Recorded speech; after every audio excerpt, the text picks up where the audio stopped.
So I wanted to offer a reflection on the Ayala series. The last interview, last, that would imply that there's a lot of interviews. But I do believe it is the last interview of local, kind of legendary, iconic, at least, West Side San Antonio boxing figure Tony Ayala Sr. Of course, the father of Tony Ayala Jr., the infamous El Torito, El Baby Bull on the West Side, younger brother of Mike Ayala, El Ciclón, y Sammy Ayala. I don't remember Sammy's his nickname, and then Paulie is the youngest. If you don't know the story of Tony Ayala Jr., it's worth your time. It's worth checking out. And well, you know what? Even on that note, let me see if this works. He was the next great middleweight champion to be, but he had a lot of demons and a lot. So what? I didn't knock him out in the first round. Volumes I working. just take it round by round. I don't go looking out for a knockout. Knockout comes by itself.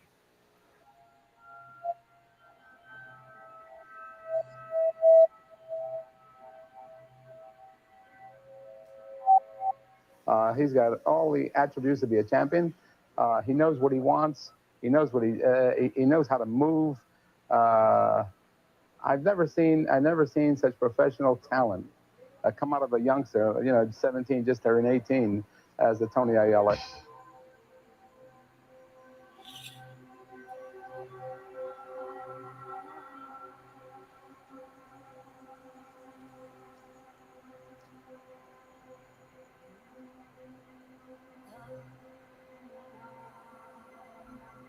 He came and he fought. All right, I want to ask your toughest critic a question. Paulie, were you impressed with your brother?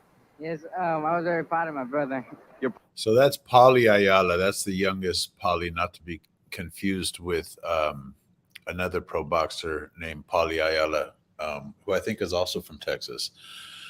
But El Torito, Tony Ayala Jr., was well on his way to being the next great middleweight champion. He was tearing through people. He had never lost a fight. He had never been knocked down. I became fascinated with him as a figure when I was working on a creative piece that was kind of like a creative nonfiction piece, meaning it's based on real people, real figures from history, but it's a creative piece that, I'm kind of making up a narrative. And the narrative was, who's the greatest boxer to ever come out of Texas? And it became a debate, among some of the subjects in the story. And then Tony Ayala Jr.'s name comes up, El Torito, and a hush falls over the room, the barbershop, as it were. And Tony Ayala Jr. Was notorious. I mean, he was, as a kid, him and his brother Mike, his older brother Mike Ayala, would fight men as children, as 12, 13, 14-year-old, 15-year-old kids. They would take on grown men and take them out. And if you let Tony Ayala Sr. tell it, take them out with ease. So, so I became just fascinated by that thought, and specifically an article I read that when Tony Jr. was 13, he had knocked out then middleweight champion of the world, Pepino Cuevas, in sparring in San Antonio. Cuevas had come to San Antonio for sparring, preparing for I can't remember the bout, but Tony Sr. mentions it in the interview. And the 13-year-old knocked him out, or at least knocked him down. And so that was the beginning of an intriguing kind of thought. Like, wow, who are these men children who are able to take on adults and take them out? And then after meeting Tony Sr. and him telling the story and telling him, specifically the story about Mike, the older brother, who, when he was 16, Tony Sr., decided to emancipate Mike, legally, so that Mike could participate in I want to say it was the state, either the state or the national Golden Gloves, but at the adult, the free or the open class, where it's more, it's adults. So he could be fighting any adult who's not a pro, which is a wide range of highly skilled fighters. And for a father to emancipate legally, his son, I think his second son, I think Sammy is the firstborn. I could be wrong there. Mike could be the firstborn. Then Tony and Paulie. Tony Jr. named after Tony Sr., Paulie kind of named after their mother, Paulina. But he legally emancipated Mike at 16 years old so that Mike could participate in the open weight. And Mike won. Mike beat everybody, took out grown men, became a national champion. Tony was a national champion. These guys were the real deal. Real class fighters with, puro Mexicano de west side of San Antonio, style. And so the intriguing thought about, these men children who are able to kind of take out real men. And then I quickly learned of, the downfall of Tony Ayala Jr. And whereas, I, in fact, had first came to know Tony Ayala Jr. when he fought Yuri Boy. I can't remember Yuri Boy's last name. He fought Yuri Boy on like Tuesday night fights or something, Thursday night fights. And I remember me and my homie Nathan, we watched those fights, and I was like, wow, this is a great fight. Yuri Boy ultimately won. In fact, Tony Jr. Wouldn't come out at a certain round, maybe the 9th round, but it was a real great fight, real class display. And so, but then, once I moved to Texas and I became kind of intrigued with Texas history and had been doing my research for this particular project, Tony Ayala Jr. and the Ayala family, came across my radar. And so Tony, when he was, well, firstly, Mike, who, national champion, went on to have a pro career. His fight, YouTube his fight with Danny Lopez, Little Red Lopez. It's a great fight. Many other great fights on YouTube that are accessible. And you'll see just the brilliance, the natural, you could say natural, but they trained their asses off. Tony Sr. really pushed them from an early age. He had them wear shirts. All 4 boys had to wear these T-shirts around around San Antonio that said the Fighting Ayala Boys or brothers. And, people would challenge them on that. Like, oh, you think you could fight? And they would fight. So those guys are real skilled tacticians. And if you watch their fights, you'll see the beauty, the sweet science. I personally do, in fact, like Tony Jr.'s style a lot. It's so, it's kind of simple in a way and just deadly, but not necessarily easy. That simplicity comes with a lifetime of training, intersecting with, some natural grace and a whole lot of talent. But I love, he's just got a killer left hook, and his head movement and his footwork and his chin and his killer instinct, and he had everything. And he was taking out everybody.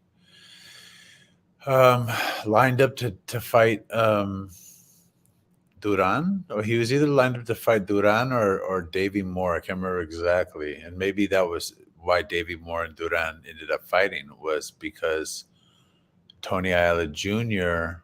had broken into this young woman's home and allegedly raped her, and held her hostage. And, he had another, sexual assault, offense as a juvenile, I think, and then Mike Ayala, was, historically, famously a heroin junkie, even before his fights, high, getting high before the fight, and so Tony Jr. was the same way, and the the uh the story becomes that as Tony goes to prison and for the rape and assault, and he talks about what that process was like. That's Tony Sr. there.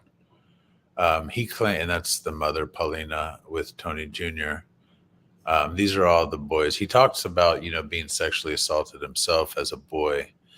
And, there's enough like rumors, at least chisme, about, how both him and Mike were sexually assaulted as children. And if you look at this picture on the far left is Paulie, the youngest. Next to him is Sammy, who I believe is the oldest, then Tony Jr. I'm not sure who the next guy is, probably a family member, and then Mike with the dark shades, and then another guy. I'm not sure exactly who he is, but the story was that Mike and Tony Jr. were being sexually assaulted from a young age, and who knows who it was, a family member, somebody close to the family, not to negate or excuse, the horrendous act, committed, allegedly, but, he did, I think, I want to say 16 years for the crime. I want to say that he did that he did it twice. Like I think there were two incidents where, he had a problem with like actually assaulting, sexually assaulting women. And Tony Jr. did publicly. This isn't news. And something maybe about, underage girls too. But so he did a lot of time in New Jersey, I want to say. And that killed, obviously his career. So he went away and came back, and that's when he fought Yuri Boy Campos. And Duran went on to have his career, Davey Moore también, and it is what it is. I'll say that, for me, that was him right as he was rising up and on his way to the championship. That never happened. That's Mike older. And the gym that they had, that Tony Sr., that's Tony Sr. and Tony Jr. had in West Side San Antonio on Zarzamora the Zarzamora gym. Famously and sadly, Tony Jr., after Tony Sr. died several years later, Tony Jr. was found dead in that gym. And I'll say this, that when I met with Tony Sr., and I met him a few times. I went down there a few times. I interviewed him, recorded it, and then I went down, visited him at the gym, and then actually went down there to work out one time. I didn't spar or nothing, but just to kind of train a little bit. I'll say this, after the first visit, he invited me over. He said, you should come over to the house and you should, you can look through the old videos, the old photos, and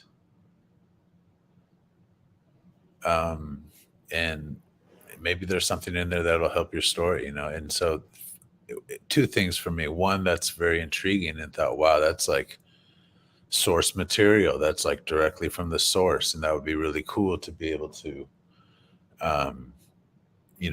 create something or to tell a story based on whatever he had available and accessible to me. So that's one. Two, I was honestly, like in my bones, a little creeped out, because when I was with him, like Tony Sr. was a real crude man. like would the type of guy that would make a lot of and maybe it's a Chicano thing, you know. There's like a lot of crude jokes that are sexual, that have a sexual innuendo. That's who we are, you know. We have a historical, it's even an indigenous thing, you know, making a lot of kind of funny, nasty jokes about, you know, sexual things to other people, like publicly. And so watching that and feeling that from him made me feel just like, okay, he's an interesting guy with an interesting energy and spirit, but it's hard to detach the stories from that, you know, that home or that family and that person.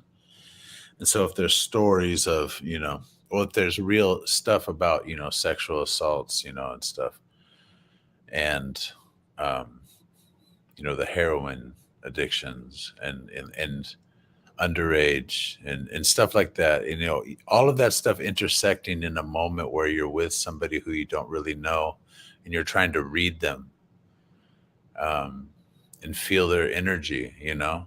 Um, I would say my reception was that I wasn't as comfortable. Like I wasn't thinking, yeah, I'm ready to go over to your home and fucking go through pictures and stuff. I was not. And so I said, yeah, sure, maybe we'll think about that. And I left, you know, went back to San Marcos from San Antonio. And it was weird because I want to say that night or shortly thereafter, I had a dream. And I don't usually dream, but if I dream as an adult, it's usually, I mean, it's always got symbolic like revelation, but there's usually something like, for me, um, applicable or like immediate. That's like something happening in my immediate life. And so I had this dream that I was in their house. I was in the Ayala home, but back then, back in like the back in the 70s, the 80s. And I remember I was like walking through it, and I that same kind of like creepy feel, or uncomfortableness like was there for me. You know, I felt it, but I was thinking, oh, I'm here to like look through the archives, look through the vault. And I walked through the house, and there was a little backyard. And I remember going to the backyard, and there was Tony Jr., but he was a child. He was like probably 12 or 13. And, you know, that maps to my original initial kind of like thought because about him being this little kid who knocked down Pepino Cuevas. And there he was. There's the little kid that did it, standing right in front of me. And I realized that everything Tony Sr. had told me was evident. He said that, you know, Tony Jr., even Mike, as little kids, were very masculine. Like they developed early, they were strong, and they weren't just strong and, you know, developed. They like, man, they had a kind of athletic intensity, you know, something that like truly set them apart. And I'm looking at this little kid in my dream, and I could see it. I was like, oh, I see it now.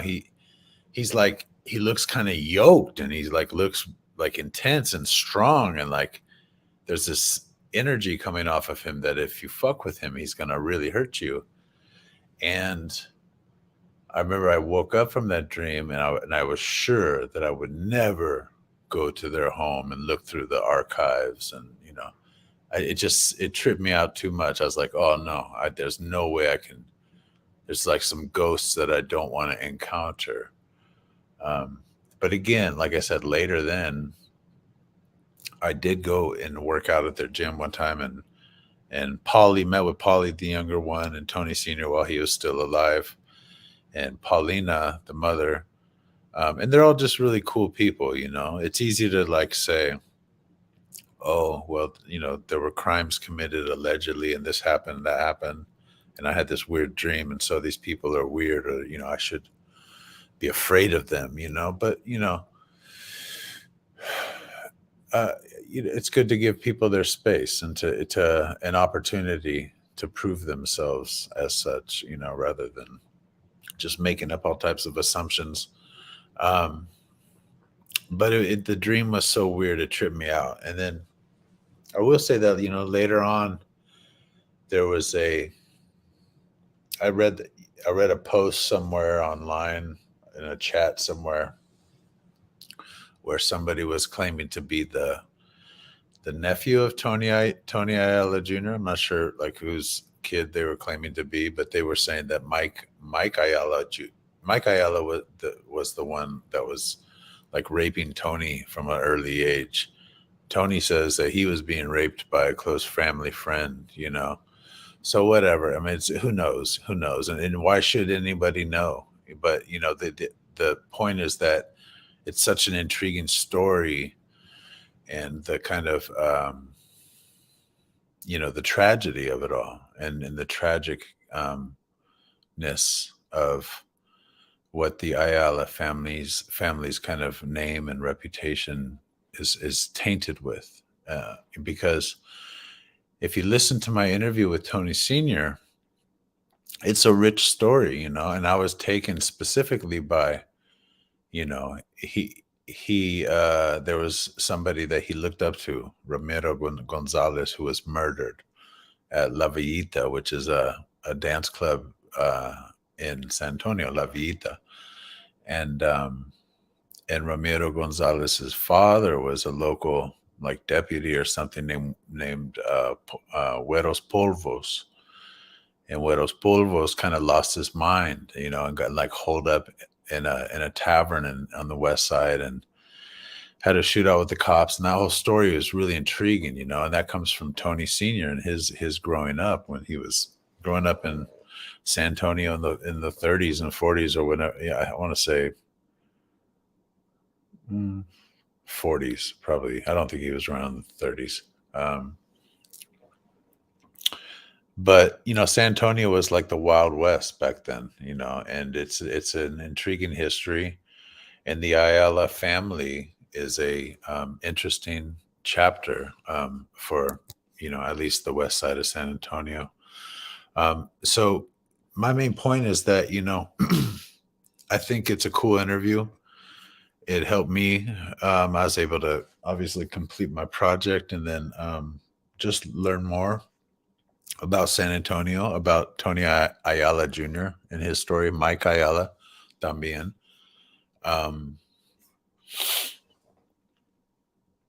And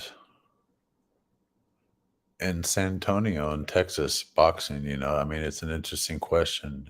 This was prior to me even meeting, Manny Cepeda from Austin, East Side Austin, Ann Wolf, my homie Angelo, so there's a rich boxing history here in Texas, and Tony Ayala Jr. and the Ayala family, Tony Ayala Sr. have a